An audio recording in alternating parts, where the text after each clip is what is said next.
Good morning.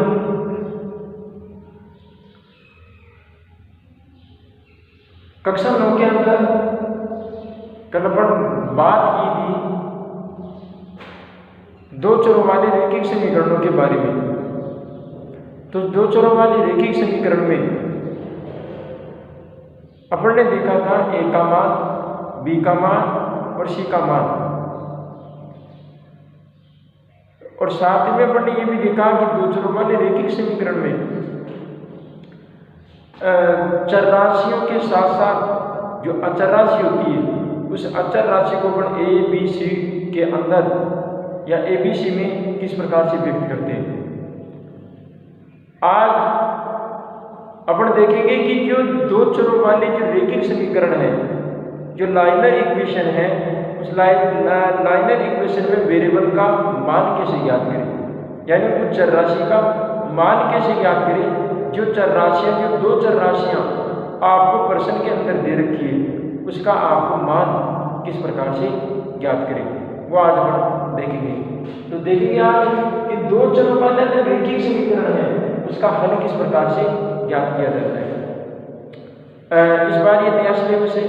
इस पहले वाले सिलेबस में कुछ गुणधर्म थे, कुछ नियम थे, कुछ चरणों के हिसाब से उनका मान ज्ञात करते थे, या उनका एक फॉर्मेट था, उस फॉर्मेट के हिसाब से या फिर कर सकते हो एक तरीके से सूत्र थे, उन सूत्रों के हिसाब से अपन उसको सॉल्व कर लेते थे।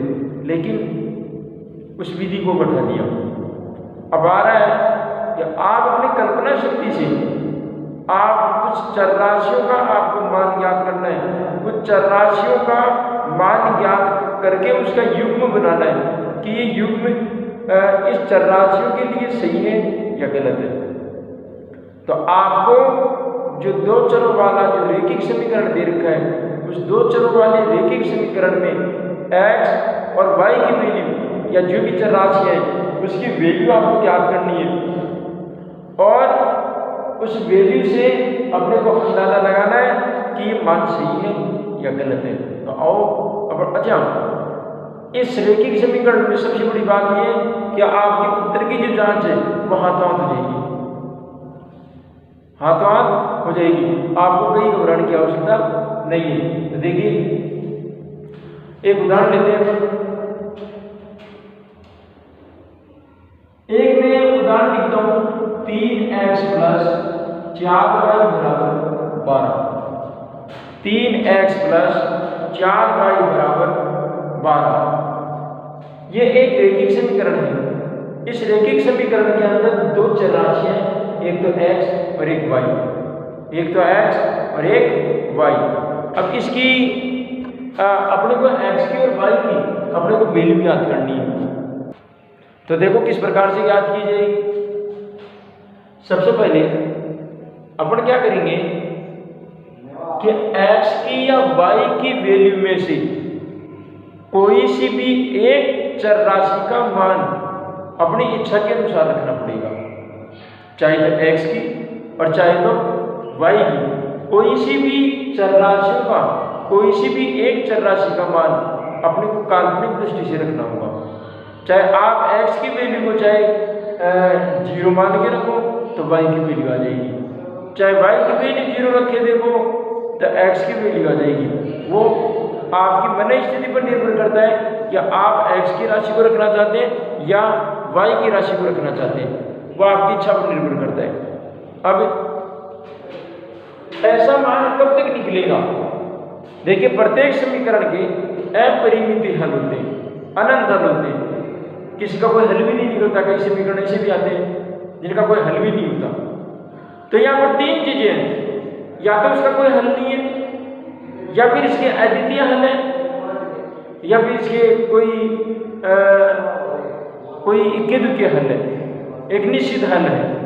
कभी कभार ऐसा भी होता है, क्योंकि कभी कभार कुछ पर्सन ऐसे होते हैं, कुछ समीकरण ऐसे होते हैं जिनका एक फिक्स मान होता है, उनके अलावा कोई दूसरा मान हो ही नहीं सकता, इनके अलावा कोई दूसरा मान नहीं हो सकता। तो ऐसी परिस्थिति के अंदर तीन प्रकार के हल निकलते हैं। लेकिन एक अपरिमित हल, एक निश्चित हल ज्ञात करने के लिए आपको x और y चर राशि में से कोई सा भी एक मान आपको इसमें रखना पड़ेगा समीकरण में, और बाकी एक मान आपको संगत रूप से हल करना होगा। और मैं मानता हूं कि x का मान मैं 0 रख के देखता हूं। x का मान कितना रख के देखता हूं? 0 रख के देखता हूं। तो x इंटू 0 प्लस 4y बराबर 12, इसका मान तो 0 हो गया। 0 प्लस 4y बराबर 12। अब ये पक्षांतर करेंगे तो कोई फर्क पड़ने वाली बात है नहीं। 4y बराबर 12 और 12/4 पक्षांतर करेंगे तो भाग हो जाएंगे। चलो y की वैल्यू तो 3 आती है। अब संगठन क्या हुआ इसका? मैं इसका युग्म बढ़ाता हूं। इस हल का क्या बढ़ाता हूं? एक युग्म मानी जोड़ा, एक ऐसा जोड़ा x और y का जो इस समीकरण के लिए संगत है और संगत हल है, वो बताना है। तो आपका युग्म में तो x की वैल्यू तो कितनी मानी थी? 0, जो कि एक इसका हल हो गया एक तरीके से। पहले x की वैल्यू लिखनी है और बाद में y की वैल्यू, और तो y की वैल्यू कितनी आएगी? 3। ये एक हल है 0 और 3, जिसमें अपन कह सकते हैं कि x का मान तो 0 और y का मान यदि 3 है तो वो इस समीकरण के लिए वो संगत हल है। अब आप x की और y की वैल्यू आप रख के देख सकते हैं और दोनों को जोड़ सकते हैं, वहां पर 12 ही आएगा। कितना आएगा? 12। आप हल के देख सकते हैं 3 इंटू x की वैल्यू 0 प्लस 4 इंटू y की वैल्यू 3 और बराबर 12 आ जाना चाहिए।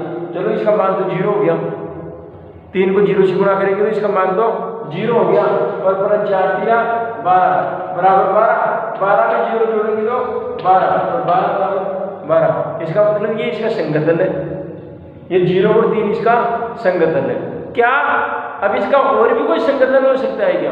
अब वो तो देखिए अपनी मन स्थिति पर निर्भर करता है कि आप x की वैल्यू को या y की वैल्यू को कोई सी भी एक की वैल्यू, अब आपने क्या बोलते हैं x का रख दिया और वहां पर y का रख दिया, तो ये नहीं चलेगा।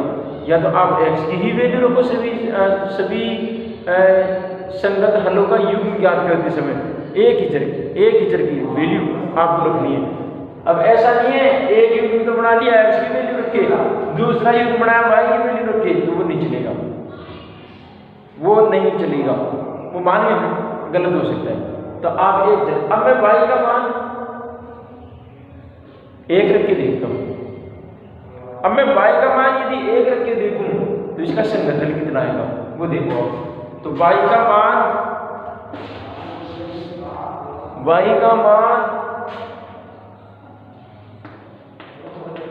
1 रखने पर, y का मान 1 रखने पर, y का मान 1 रखने पर, तो 3 x का मान x का मान 1 रखने पर 3 इंटू 1 प्लस 4y बराबर 12, 3 एकम 3 प्लस 4y बराबर 12, तो 4y बराबर 12 माइनस 3, तो 4y बराबर 9 कितने बच गए? 9 बच गए क्या? तो y बराबर कितने बच गए? 9/4। अब इसका युग्म कितना बना वो देखो। x की वैल्यू तो आई थी कितनी मानी थी? 1, और y की वैल्यू कितनी आई? 9/4। तो ये भी एक इसका संगत हल है, ये भी एक इसका संगत हल है। एक मान और निकालते हैं। यदि x का मान 2 x का मान कितना? 2, तो देखिए इसकी वैल्यू क्या आती है। देखो 3 इंटू 2, यदि x की वैल्यू तो रखनी है, तो 3 इंटू 2 प्लस 4y बराबर 12, 4y बराबर 12, 3 दूनी 6 प्लस 4y बराबर 12, तो 4y बराबर 12 माइनस 6, तो 4y बराबर 6 बच गए, तो y बराबर 6/4। अभी करते हैं तो आप मान सकते हैं 3/2, y का मान 3/2। अब ऐसी स्थिति में इसका युग्म क्या बना? 2 और 3/2। तो ये एक संगत हल है। अब इनके अलावा भी यदि आपको संगत हल मिलता है तो आप हल कर सकते हैं, इसको हल कर सकते हैं। इनके अलावा भी जैसे इसमें भी x का मान 2 और x का मान 2 रखूं तो अन्य कोई हल और हो सकते हैं इसके। तो इस प्रकार से इनको हल ज्ञात करना है और ज़्यादा कोई बड़ा विषय नहीं है, केवल x और y की दोनों में से कोई सी वैल्यू आपको रखनी है, x और y में से। हाँ, अगर आप रखना चाहो तो एक बार x की वैल्यू एक बार y की वैल्यू रख सकते हैं, लेकिन ज़्यादा संगत ये होगा कि आप x की वैल्यू को ही रखें, y की वैल्यू आती रहेगी और उसका युग्म बढ़ता जाएगा। हाँ, युग्म बनाते समय आपको केवल x की वैल्यू पहले लिखनी है और बाद में y की वैल्यू। जैसे आपने निर्देशांक ज्यामिति के अंदर पढ़ा है, पहले अपन भुज का मान लिखते हैं, कोटि का मान बाद में लिखते हैं। पहले भुज का मान लिखते हैं और बाद में कोटि का मान लिखते हैं। तो इस प्रकार से आपको पहले x की वैल्यू लिखनी है और बाद में फिर y की वैल्यू लिखनी है। इसके अलावा यदि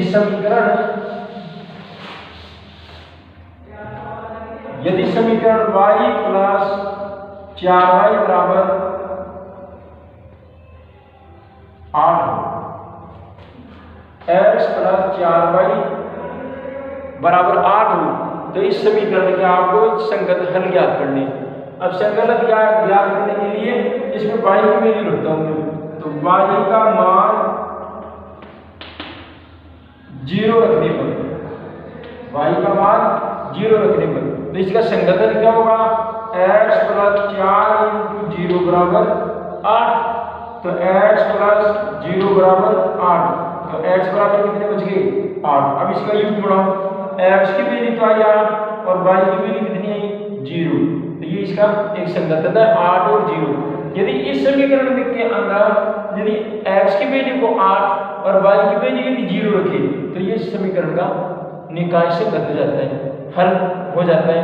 ये सिद्ध हो जाता है कि ये इसका जो युग्म है वो इसके लिए संगत है। अब y का मान यदि 1 रखा जाए तो इसका संगत हल क्या होगा, तो x प्लस 4 इंटू 1 बराबर 8, x प्लस 4 इंटू 4 और बराबर 8, x बराबर पक्षांतर करेंगे 8 माइनस 4 और x बराबर कितने हो गए 4, कितने हो गए 4। अब इसका संगत हल कितना होगा, x की वैल्यू 4 और y की वैल्यू कितनी 1। हाँ, कोई जरूरी नहीं है कि यहाँ पर सभी मान प्लस के ही हो, आप माइनस के भी रख सकते हैं। जैसे y का मान माइनस का 2 रखने पर, y का मान माइनस का 2 रखने पर समीकरण x प्लस 4y बराबर 8, x प्लस y की वैल्यू माइनस का 2 तो माइनस का 2 बराबर 8। तो x की वैल्यू कितनी होगी वो दे दो, ये तो प्लस का 4 और ये माइनस का 2, तो यहाँ पर होगा हल माइनस के 8 और बराबर 8। अब पक्षांतर करेंगे x बराबर 8 प्लस के 8 प्लस के 8, तो x की वैल्यू कितनी होगी 8 और 8 16। अब देखो संगत हल बढ़ेगा, तो संगत हल बढ़ेगा x की वैल्यू का तो 16 और y की वैल्यू कितनी थी माइनस का 2, तो ये भी एक इसका हल है। तो मैं कहना ये चाहता हूं कि प्रत्येक समीकरण का अनंत हल होते हैं, अपरिमित हल होते हैं। आप जितने मान ज्ञात कर सकते हैं ज्ञात कर सकते हैं। क्या अद्वितीय हल भी होते हैं, क्या हो सकते हैं। कोई समीकरण ऐसे भी आते हैं या 2 चरों वाले रैखिक समीकरण जिनका जो हल है वो अद्वितीय होता है, केवल इसके कुछ ही मतलब मान हो सकते हैं जो उसके लिए संगत है। बाकी कोई समीकरण ऐसा हो कि किसके कोई हल ही नहीं हो, तो ऐसा तो कोई समीकरण नहीं होता। आप ऐसे समीकरण देखें जिनका कोई हल नहीं नजर नहीं आ रहा, चाहे वो बटे में आए, चाहे परिमेय संख्या में आए, भिन्न में आए, कैसे भी आए, लेकिन उसका मान जरूर आता है। तो ऐसे कोई समीकरण तो है नहीं जिसका कोई हल ही नहीं हो, है।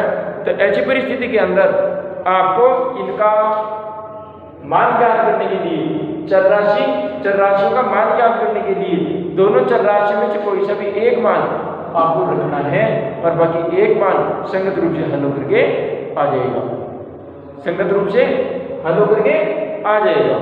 आइए आपको कुछ क्वेश्चन दिए जा रहे हैं, क्वेश्चनों को हल करना है और जिनके पास किताबें हैं तो मेरा मानना है 4.2 के अंदर पहला और दूसरा और तीसरा प्रश्न हो सकता है, बाकी चौथा प्रश्न अपन देखेंगे।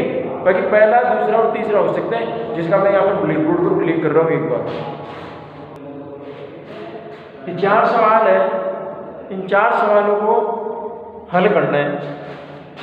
पहला, निम्नलिखित विकल्पों में से कौन सा विकल्प सत्य है और क्यों। आपको एक समीकरण दिया गया है कि y बराबर 3x + 5 का एक अद्वितीय हल है या केवल 2 ही हल है या अपरिमित रूप से अनेक हल है। तो आप इसको एक बार सोल्व करके देखना। देखो ऐसा कोई हल नहीं है केवल इसके 2 ही हल हो, ऐसा तो हल नहीं है। एक अद्वितीय भी हल हो सकता है, लेकिन किसी के 2 ही हल हो, ये भी एक, लेकिन कई ऐसे समीकरण होते हैं जिनका अनंत रूप से अनेक हल होता है। प्रश्न नंबर दूसरा, निम्नलिखित समीकरणों में प्रत्येक के 4-4 हल निकालने, 4-4 हल ज्ञात करने अपने को। अब 4-4 हल ज्ञात करने के लिए अभी जो थोड़ी देर पहले मैंने जो सवाल करवाए दो, उनकी सहायता से x का मान तो रखना है या y का मान रखना है, और दोनों में से कोई सा भी एक मान संगत रूप से हल होके आ जाएगा।